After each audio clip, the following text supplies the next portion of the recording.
the goal here is not always as much on the meteorology, while it's really important to understand what's going to happen, but really understanding how do you communicate that with the travelers so they know when to be prepared for potential impacts while driving. How do you communicate effectively?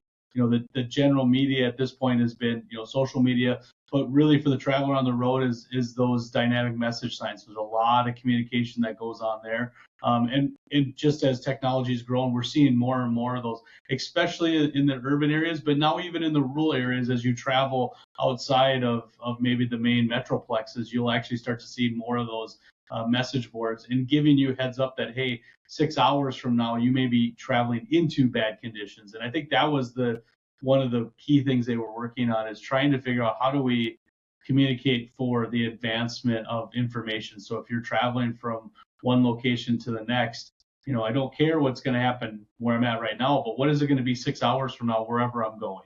Can you give me specific places somebody should go and look if they're trying to figure out what travel conditions are going to be like?